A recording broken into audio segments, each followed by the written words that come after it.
If you're a passionate cook that's looking to start a food business like a catering business, a restaurant, a co-packing business, or even perhaps a food truck, don't do it until you try this new food business model first.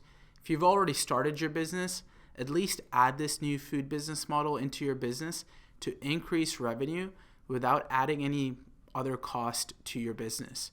This business model, better known as meal prep, is something that's kind of started trending back in 2016, 2017, and it has been rapidly getting steam over the years.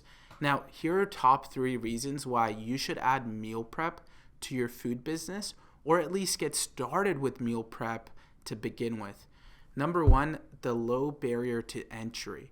Meal prep businesses are extremely cost effective to start. If you're looking to start a restaurant, for example, you either have to find a business that's selling. This could cost you 6 figures, or you have to get a lease and then build it all out. This could cost you 6 figures. Same thing with the food truck. Food trucks can range from anywhere as cheap as like 30, 40, 50,000, as much as 100,000 or more. Similarly with catering businesses, typically you need a facility. Whereas with the meal prep business, the way it works is folks place pre-orders into your business, so you collect cash up front, and then essentially you pick a production day per week. So it could be on every Thursday, you're actually doing the cooking, the prepping, and the cleaning, and the deliveries. And the remainder of the the remainder of the days during the week, you're essentially just marketing yourself. It opens up a lot more time for you to use your energy to actually market your business instead of just being in the kitchen cooking. Because although you love cooking and you're a passionate cook, when it comes to business, you have to market yourself as well and have the ability to get customers. So it frees up that time. And then secondly, for that one production day a week, you can simply just get a commissary kitchen to do your fulfillment. This means you're not paying a hefty lease or you're building out your own kitchen. You could be looking at as little as $100 a day with the commissary kitchen local to you. If you just simply Google commissary kitchens near me, you'll find dozens typically in your city that are looking for tenants like you that simply just use their kitchen. And the best part, you don't have to get the kitchen approved by the city or get any permits because the landlord already does that for you.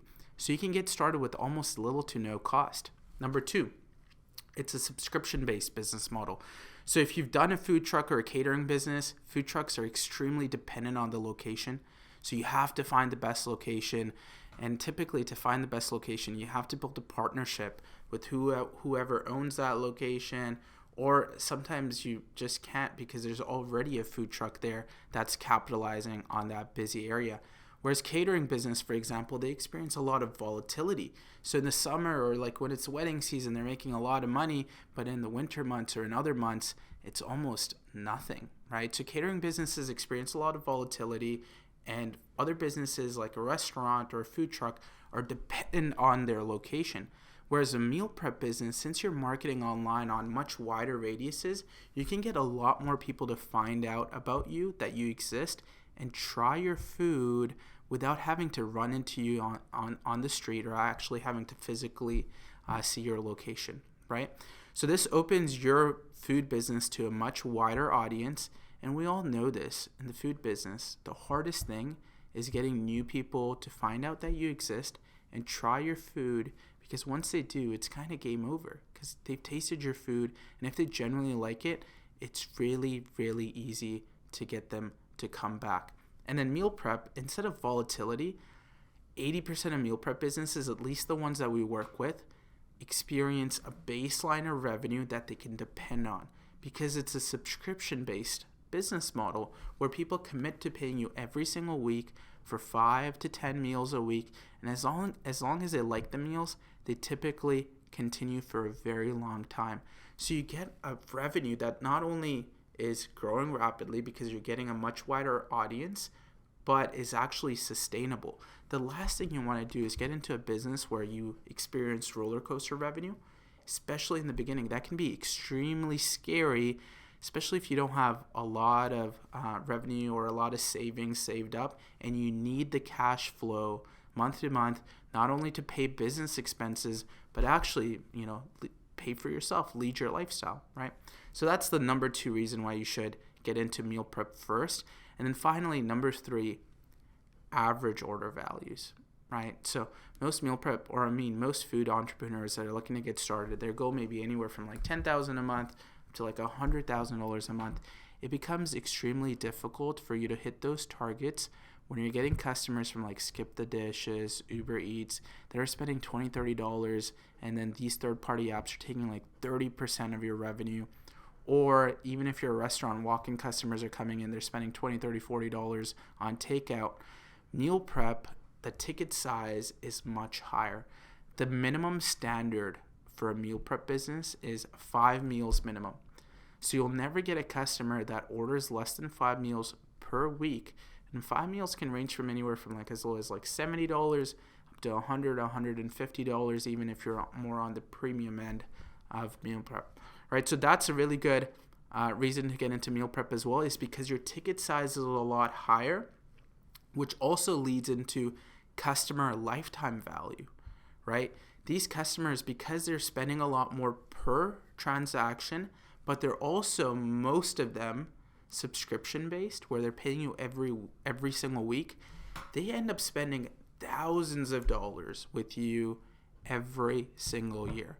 And remember, meal prep business does not mean that you just do meal prep. Eventually, all of these customers are gonna have a big event that happens in their life where they may need catering. So meal prep essentially could be a great avenue for you to get started, and then it can bleed into other verticals such as catering, and it makes it extremely easy because they've already tried your meals. Whereas if you go directly into catering, you kind of have to like give them samples or have them taste your food, like food tasting, which can cost you money, and sometimes that does not mean that you're actually going to close the deal. So meal prep is a great avenue to get those higher ticket size, get that cash flow up and running, and still also build out other verticals simultaneously in your business that will naturally happen, such as catering. Okay. Finally, bonus point number 4, meal prep is still not nearly as saturated as food trucks or restaurants. In your city, there's probably dozens, if not hundreds, of restaurants that specialize in the cuisine that you want to get into. But I can bet you there's probably less than a dozen, maybe half a dozen meal prep businesses that specialize in that cuisine that are actually even doing well. Yet the demand's growing rapidly. Once again, if you go on Google Trends and you type in meal prep, you'll notice that the demand's skyrocketing, but the supply still hasn't caught up, right? Everybody, the first thing they try to do is start, and they want to get into a food business, the first thing they think of is a restaurant.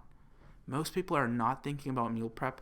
That's where you can capitalize, because you can kind of stray away from the herd, follow where the demand is, and most importantly, where the demand is without all the supply. You can really stand out of the crowd and be like, hey, I have something unique to offer, especially when you get into specific cuisines like cultural food, where there's going to be no other meal prep business that specializes in your particular cultural food. Or there's 2 other secret ones, which I'll share in another video, on which 3 types of meal preps you should get into.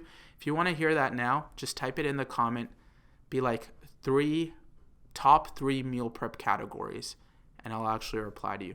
Anyway, we're making videos now about meal prep businesses after working with 600 different meal prep businesses in North America. I think we know a little bit about how to start and scale a meal prep business. So if you find this valuable, please subscribe and like, and we'll be posting more videos and just giving you free insight on how to start and scale a meal prep business. See you in the next video.